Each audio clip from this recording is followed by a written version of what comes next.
Hello and a very warm welcome to the Sound of Economics, Bruegel's podcast. This is a Bruegel podcast live. My name is Guntram Wolf and I'm the director of Bruegel, and I'm very pleased and honored to host today Roberto Cingolani. He's the Minister for the Ecological Transition of Italy. And Italy, of course, this year plays a major role in the climate negotiations because it is a co-host of the COP26. And it is the G20 presidency. And so in both functions, there are important climate goals that need to be achieved. I'm particularly honored and pleased to host you, Minister Cingolani, because not only are you a minister, but you are also a prolific scientist. I read with very big impression that you published more than 1,000 articles in scientific journals. And so really, I think it's a rare quality that we see someone working in politics, but really also understanding the science of it. And I think this will be an additional big asset in the negotiations that are now upcoming. Minister, thank you so much for joining. We want to make this an interactive podcast that is also live streamed. So let me start by asking you, what is it that you expect from the COP26 and from your G20 presidency in the climate field? And what is it that you hope for?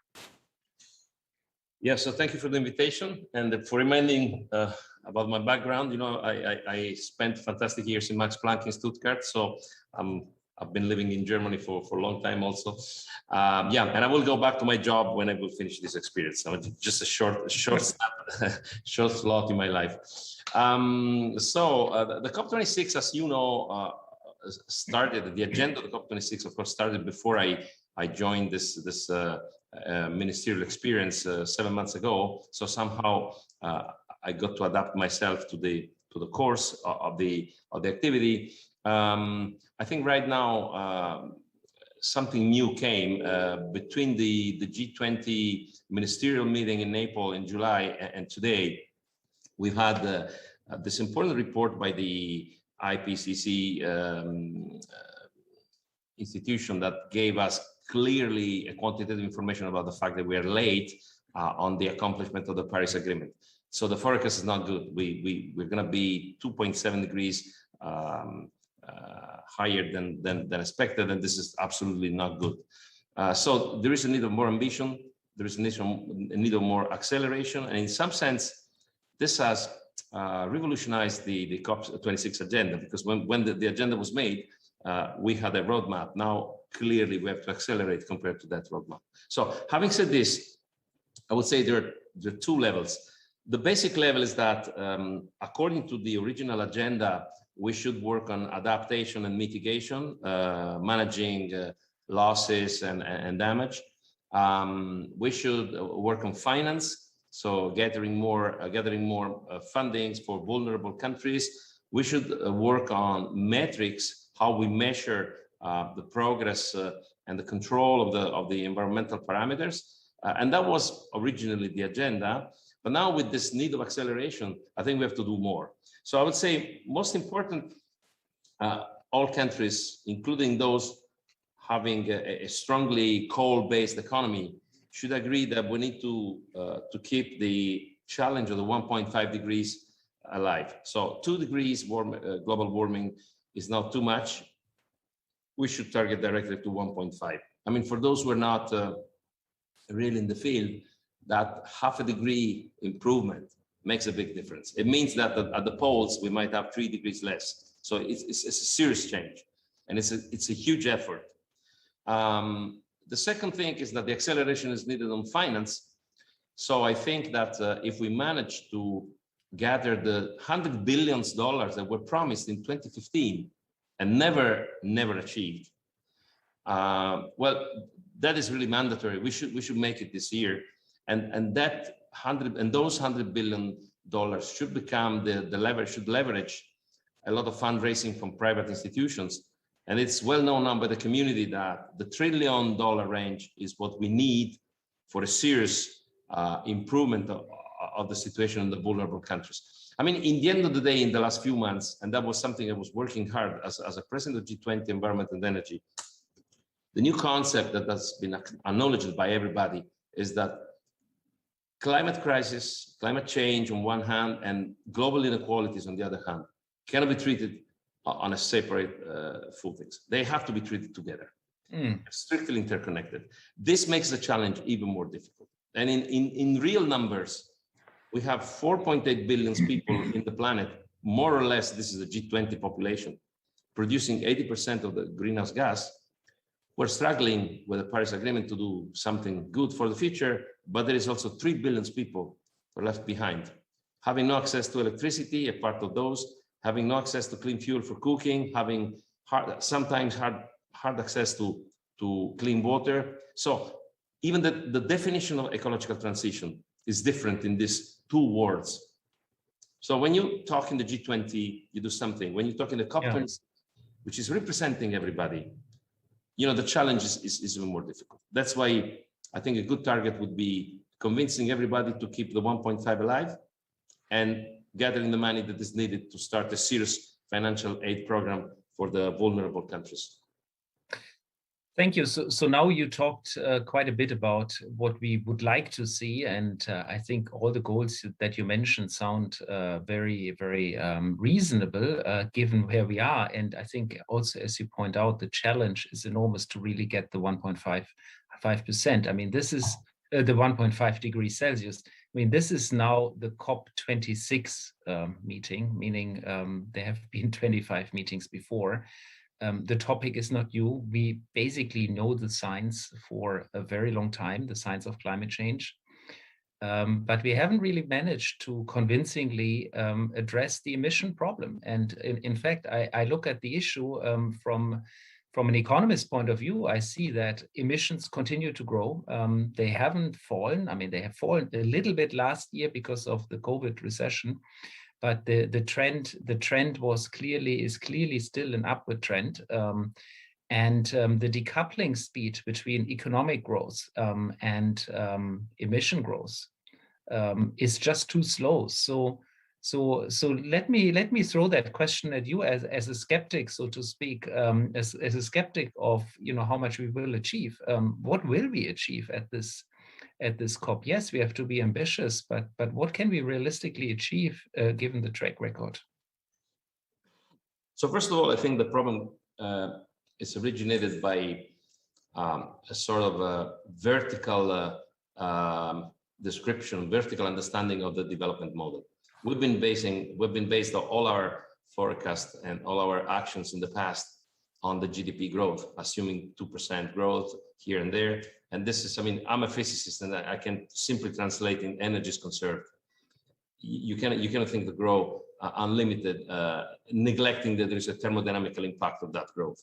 So I think we should have possibly developed a wider growth model, taking into account that actions have consequences always. And this is true particularly when you burn thousands of terawatts hour every year in the advanced manufacturing countries. Now I think the awareness is much better. So we know that we have to swap from a growth model that is at the expenses of the planet into a growth model that is in favor of the planet. This will guarantee growth anyway, but of course we have to change our mobility, we have to change our primary energy production, we have to change our manufacturing systems, and this takes years. It might be a little bit late, maybe, of course, because science told this a long time ago. But of course, science, politics, economy, they don't talk directly. Now, maybe this is a good opportunity to start talking more in some sense. So for the COP, what could be realistic? Well, that's a good point. I think that a problem, of course, comes from some big countries having a large population, large manufacturing systems, but also an economy based on coal. Now, convincing those economies and those countries to change very rapidly might have a huge social impact. We have to understand this, okay? At the G20 in Naples, I spoke to our Indian colleagues and to our Chinese colleagues, and they were, of course, aware of the need of the change. But in the meantime, they told in the carbon space, as advanced countries, we have occupied all the space. And now it's it sounds too easy to say, okay, there is no longer space, reduce your growth. And they can say our per capita production is by far higher than their production, even though the integral in their case is higher because they're 1 billion, maybe 1.5 billion. So those are complex problems in which I don't take a political position. I just take as I said, a thermodynamical position. We have to be fair in this respect. So a good point for the COP would be that those large countries agree that we have to go below 2 centigrades. Now, the way this can be done is of course complex. You see now, you can see through the increase of the gas price that moving large quantity of gas from Europe to the Eastern countries has changed substantially the market. And now the price of the gas in Europe is much higher. So you see, on one hand, this is a good news because maybe they phase out the coal faster and they replace with gas, but then it's a bad news because our energy bill increases substantially. I think this is the reason why the transition should last 10 to 15 years, even though we're in a hurry, but we know that it takes time. And we have to be very careful. Too fast would be socially unsustainable. Too slow would be environmentally unsustainable. I think the COP26 has to face those problems. We cannot expect the COP signing a joint document in which we say, yes, in 5 years, we all go to 1.5 centigrades towards 1.5. But at least we have to acknowledge that this is the way. And the second thing, as I said, is the finance. We have to gather the money needed for reducing differences, global differences in the vulnerable countries. I think those are the two main issues. And I would be happy to see a good step in this direction. Yes, so if I can push you a bit on the finance point, because I think as you rightly pointed out, in a sense, the developed world has more than exhausted its carbon budget. I mean, we've emitted lots of stuff in the past. I mean, Europe may not be now the main emitter, but we have done quite a bit. And similarly, the US is now the second biggest emitter in the world after China, but it has of course, historically emitted much more than China. So now telling China not to grow, I think is a proposition that is rejected by China. And as you know, China has just announced its own plans for becoming climate neutral, and the date is 2060, and until 2030, actually emissions, also coal-based emissions, will grow massively. So how do we square this circle, really? I mean, there's really a fundamental problem here. We on the one hand, we really need to cut emissions now. We can't do it after 2030. On the other hand, you know, we can't tell countries not to grow. So I mean, is it technological? How much faith do you have, if I put it this way? I mean, there's perhaps two questions here. How much faith would you put in technology and technology accelerating so quickly that you know, decarbonization will become so cheap that it's actually the thing to do? So clean energy is the thing to do. That's one question, and the other, the more political one, is, you know, how do we deal with the China issue really in the next 10 years? Yeah, you know, it's from my point of view, this is just a combination of two counteracting ideas. The first idea is that energy is conserved, and the heat we produce and the carbon dioxide we produce is a part of the energy generation program. So if we consume a lot of energy, we also produce a lot of carbon dioxide and heat and so on and so forth. And this is thermodynamics, and there is no politics behind.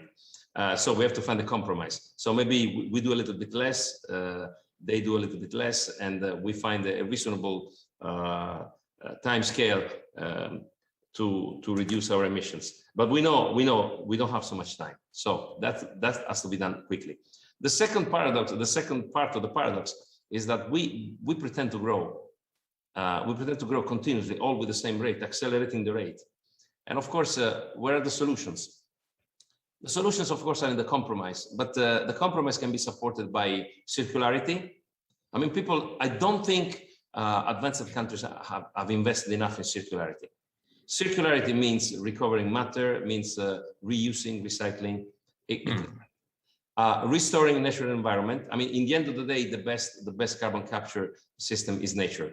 Ocean, lands, forests. We didn't behave very well in that respect. The third thing is obviously technology.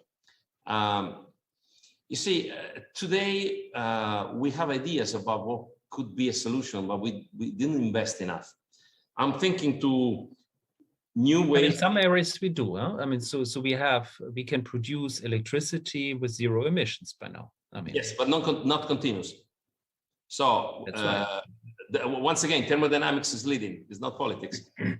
So if you wanna compensate, if you wanna give continuity to fully renewable sources, I mean, Italy, you know, it's maybe one of the best in class for renewable energies. But we have an intensive manufacturing system. We are one of the large economies, and we know we cannot make it with wind and sun, even though we are the Texas of the sun, because our countries in the middle of the Mediterranean, we have a large irradiation, and in this respect, we have a lot of energy to convert.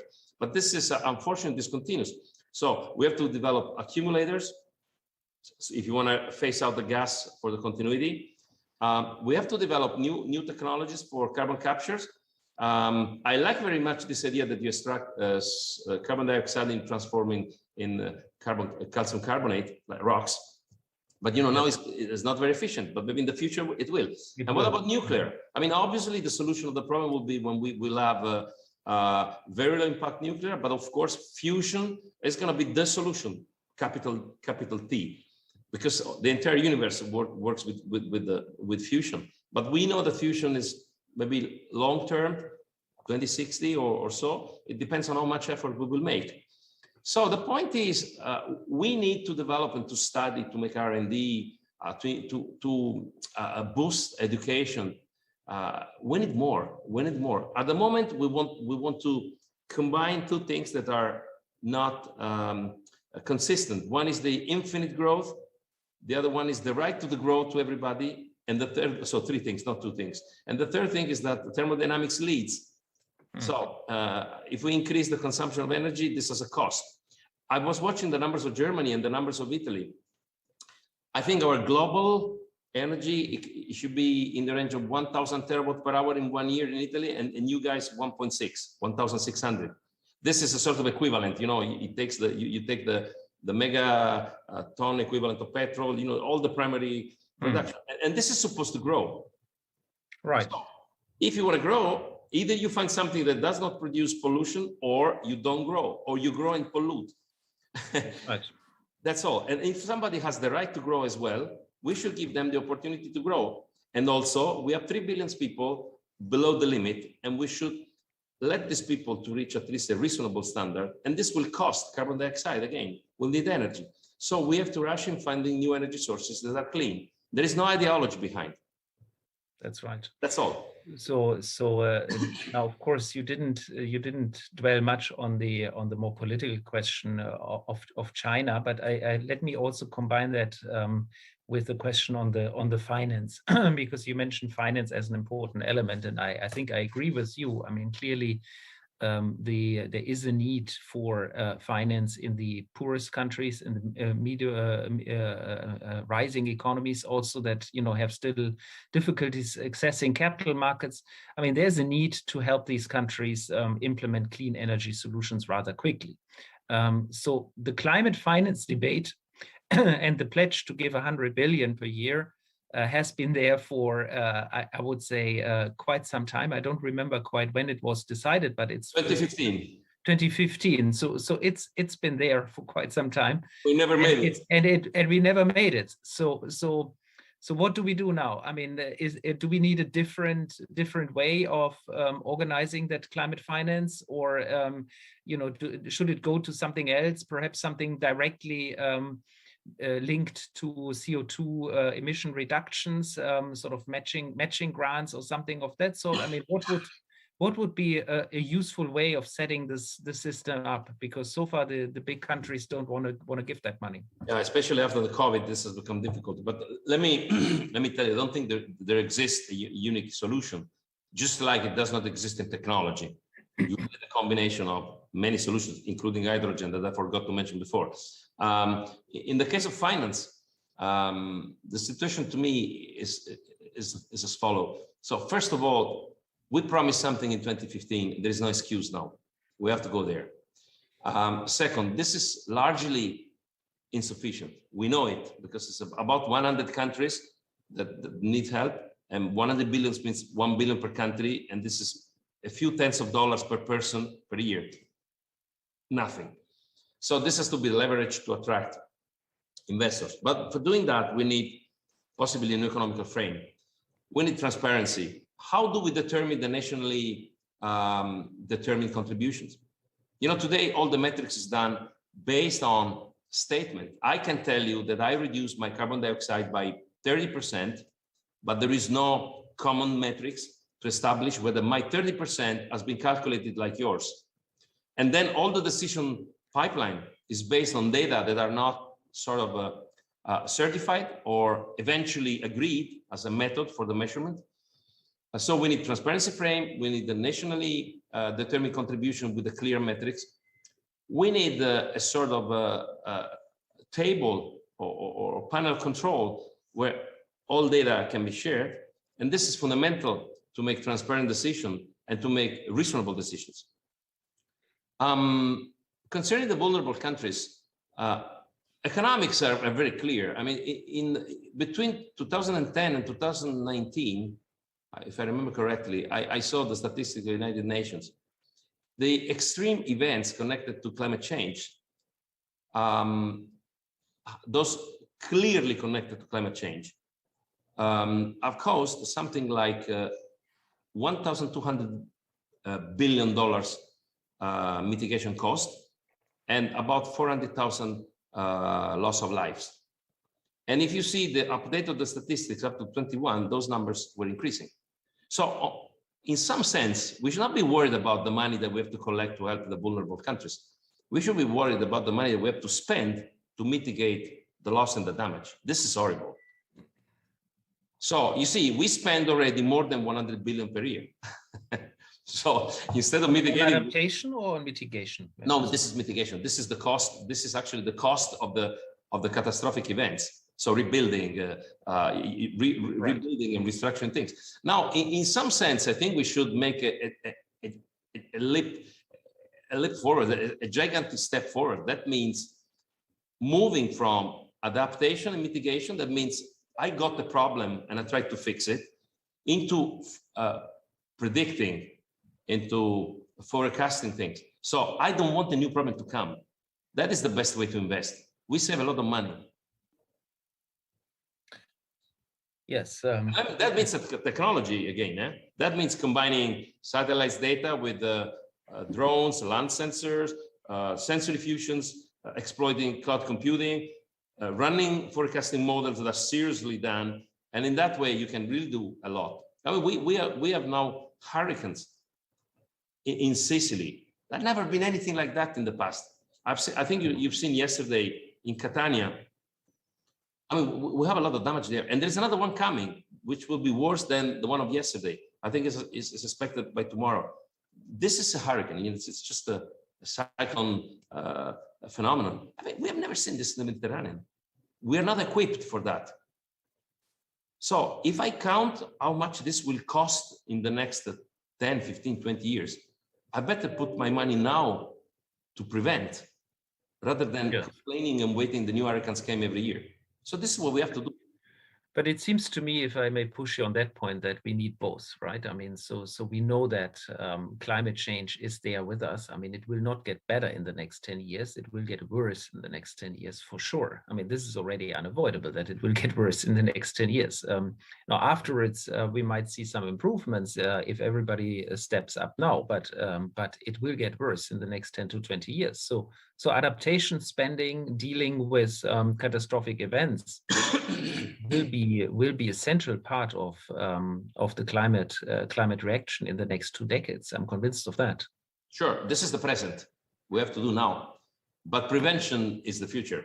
Absolutely. So, how to say? If we are late in prevention, the next problem that will manifest themselves will be really harder than the one we have today. So it is not enough to make mitigation. That is my point. That's why the 100 billion is nothing. 100 billion possibly is a part of prevention. So let's talk in our last few minutes about the G20 that Italy presides currently. What is your top agenda item in the G20 discussions? What is it that you want to achieve there? Is it also finance, or what are the main points you want to achieve there? Well, after Naples, we got two unanimous conclusions. One about the environment, the other one about energy. There were 60 points in the energy, and only 2 points were upshifted to the G20 of the prime ministers. On all the others, we agreed. And about the environment, there were 25 over 25 agreed. So I think the G20 has already, how to say, performed. Now, I would expect, I would hope that in the last G20, in the next and last G20 meeting this year, for the head of the governments, there will be a common landing point about the phase out of the coal, China, Russia, and the big countries, India. That was the only one we could not agree solely with the energy and environment teams, because that was too much impacting on the economy and social situations. So it was fair to give another opportunity for discussion. But I think in this respect, all the preparatory work for the COP was successful. And we've seen also the impact on the pre-COP was good.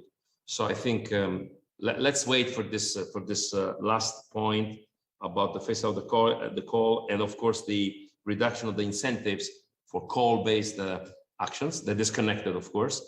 But I'm sure that in this respect there will be a convergence. Maybe not 100%, but little steps year by year are moving in the right direction. The COP26, of course, is more complicated because the differences among the G20 countries are big, but not enormous. So it's easier to find a compromise for all the countries. In the COP26, the differences are enormous. More than 190 countries, in which the differences have to be plotted on a logarithmic scale. And that means finding an agreement, a compromise there is very, very difficult. We have to be fair in this analysis. And being a European minister, do the European countries all pull on the same string, or do we see a unified position, or do we see need for improvement in that space? Oh, okay. Europe is like a family. We might fight like brothers or mother and father and so on and so forth. But I mean, this month we had 2 ministerial meetings from Europe, the 27th. The beginning of October, we had the one on environment, and a few days ago in Luxembourg, both. It was about energy. So I had both delegations, so I attended both. And I can say, okay, there are differences, but it's a family difference. When we talk about the global difference, the COP26 and so on, that is not a family, that is really a universe. It's much more complicated. Europe produces, as you know, 9% of the global emission, Italy 1% approximately. We are doing very well when we are the leading continent. Okay, it's fair that we discuss. I mean, even Italy and Germany and something, they have different ideas. For instance, the global storage for gas and so on. But we play home actually. I don't see the problem in Europe. We are leading the world, and we're also setting up the agenda. Now, you might say, okay, why all this effort to cancel 8% of carbonization when the others are pumping carbon dioxide a lot in the atmosphere? Because we give the example, because we create a culture in the planet. So, and we develop the technology also. And we develop, right, of course. So, we have a leading role. There must be not only the Americans, okay, in this case, it's Europe that is leading. And this is a cultural leadership. We are the old continent. And I think we should keep this always in mind. It's fair that we discuss in the family, but we all know that with respect to the world, we are the leading continent. And we really have a big duty, bringing all the others along on our actions. Roberto Cingolani, thank you so much for your intervention today. What a nice way to end this conversation, by really emphasizing how much European nations work together, how much we are a family, and how we as an old continent and as a cultural continent lead the global debate on climate change. I think this is a real big asset. And I hope that we will be able to really show this leadership and achieve ambitious goals at the COP26. Thank you so much for joining, and thank you for our listeners for listening. Vielen Dank, Herrn Burger. Das ist schön. Tschüss, Ade. Dankeschön. Bye bye. Arrivederci. Arrivederci.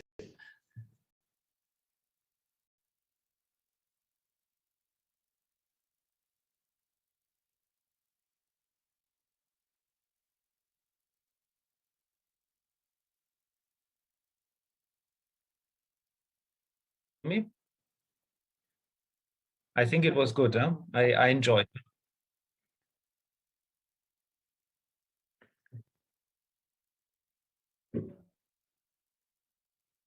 It's better, huh?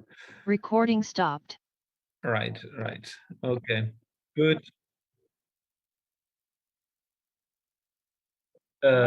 Wait, quarter to, is it quarter to two?